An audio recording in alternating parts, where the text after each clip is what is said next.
ಮಾತಾಡಿದರೆ ಅದು ಅಧ್ಯಕ್ಷನ ನೇಮಿಸೋದು ಮುಖ್ಯಮಂತ್ರಿಗಳಿಗೆ ಸಂಬಂಧಪಟ್ಟಿದ್ದು. ಅದು ಅವ್ರೇನು ಪ್ರಸ್ತಾಪ ಮಾಡಿದ್ದಾರೆ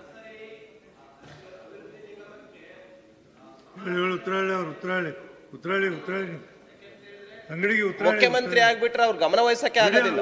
ಅದಕ್ಕೆ ಅಧ್ಯಕ್ಷ ನಾನೇ ಇದ್ದೀನಿ. ಮುಖ್ಯಮಂತ್ರಿಗಳು ಮಾಡುವಂತ ಕೆಲಸ ಮುಖ್ಯಮಂತ್ರಿಗೆ ಅವರು ನಾಗರಾಜ್ ಅವರು ಹೇಳಿದಂಥದ್ದನ್ನ ನಿಶ್ಚಿತವಾಗ್ಲೂ ಅದೇ ಸಮುದಾಯದವರಿಗೆ ಕೊಡೋಕ್ಕೆ ಮುಖ್ಯಮಂತ್ರಿಗೆ ಗಮನ ತರುವಂಥ ಕೆಲಸವನ್ನು ಮಾಡ್ತೀನಿ ಮಾನ್ಯ ಅಧ್ಯಕ್ಷ. ಅದ್ರ ಜೊತೆಗೆ ಇನ್ನೊಂದು ST ಸಮುದಾಯಕ್ಕೆ ಸೇರಿಸ್ಬೇಕನ್ನೋದನ್ನ ಈಗಾಗಲೇ ಅದ್ರ ಬಗ್ಗೆ ಕೇಂದ್ರ ಸರ್ಕಾರಕ್ಕೆ ಪತ್ರ ವ್ಯವಹಾರ ಆಗಿದೆ.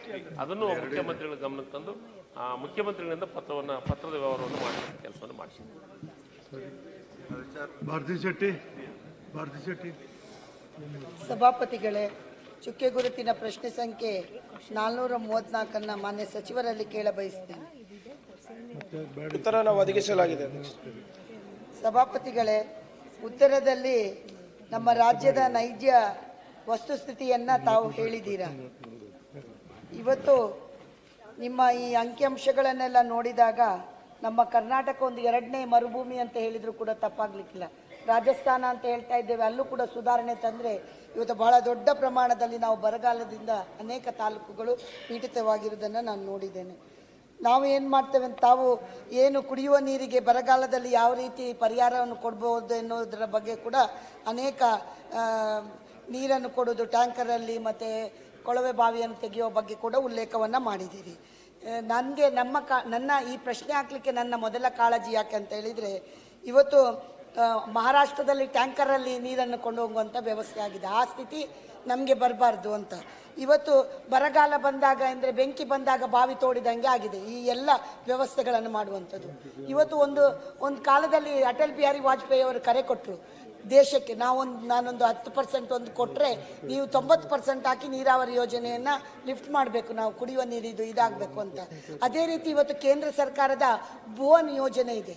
ಸೆಟ್ಲೈಟ್ ಮುಖಾಂತರ ಅಂತರ್ಜಲ ಎಲ್ಲೆಲ್ಲೆಲ್ಲ ಹೋಗುತ್ತೆ ಅಲ್ಲೆಲ್ಲ ಅದನ್ನು ನೋಡಿಕೊಂಡು ಭೂಜಲ್ ಯೋಜನೆ ಅಂತ, ಭುವನ್ ಯೋಜನೆ, ಅದರ ಉಪಯೋಗವನ್ನು ಕೂಡ ಪಡ್ಕೊಂಡು ನಮ್ಮ ಕರ್ನಾಟಕ ರಾಜ್ಯದಲ್ಲಿ ಇವತ್ತು ಮಳೆಗಾಲ ಬಂದಿದೆ, ಬರಗಾಲ ಹೋಯಿತು, ಮಳೆ ಬಂದಿದೆ, ನೀರಿದು ತೊಂದರೆ ಆಗಲಿಕ್ಕಿಲ್ಲ.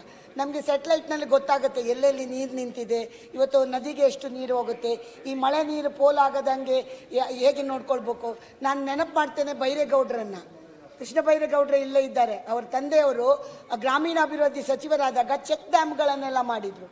ಬಹಳ ಕರ್ನಾಟಕ ರಾಜ್ಯಕ್ಕೆ ನೀರಿನಿಂದ ಬಹಳ ಉಪಯೋಗ ಆಗುವಂಥ ಕೆಲಸವನ್ನು ಅವರು ಮಾಡಿದರು. ತಾವುಗಳು ಇವತ್ತು ನಮ್ಮ ಅಂತರ್ಜಲವನ್ನು, ಯಾಕೆಂದರೆ ಕೊಳವೆ ಬಾವಿಯನ್ನು ಜಲನೇ ಇಲ್ಲದಿದೆ, ಅಂತರ್ಜಲನೇ ಇಲ್ಲದಿದೆ, ಕೊಳವೆ ಬಾವಿ ಮಾಡಿ ಏನು ತಮ್ಮ ಅಂತರ್ಜಲವನ್ನು ಕಾಪಾಡುವ ನಿಟ್ಟಿನಲ್ಲಿ ತಾವೊಂದು ತಜ್ಞರ ಸಮಿತಿಗಳನ್ನು ಮಾಡಿ ಮುಂದಿನ ದಿನಗಳ ಆ ಸಮುದ್ರಕ್ಕೆ ಹೋಗುವ ನೀರಾಗಿರ್ಬೋದು, ನದಿಗಳಿಗೆ ಹರಿದು ಬೇರೆ ಕಡೆ ಹೋಗುವ ನೀರಾಗಿರ್ಬೋದು, ಮಳೆ ನೀರನ್ನು ಒಟ್ಟುಗೂಡಿಸಿ ಇದಕ್ಕೆ ಈಗಲೇ ಇದೇ ಕರೆಕ್ಟ್ ರೈಟ್ ಸಮಯ, ಮಳೆಗಾಲಕ್ಕೆ ಕರೆಕ್ಟ್ ಸಮಯ, ಈಗಲೇ ಆ ಕಾರ್ಯವನ್ನು ನಿರ್ವಹಿಸಬೇಕು ಅಂತ ತಮ್ಮಲ್ಲಿ ವಿನಂತಿಯನ್ನು ಮಾಡ್ತಾರೆ. ಮಾನ್ಯ ಸಭಾಪತಿಗಳೇ, ಸದಸ್ಯರು ಬಹಳ ಗಂಭೀರವಾದಂಥ ಪ್ರಶ್ನೆಯನ್ನ ಎತ್ತಿದ್ದಾರೆ.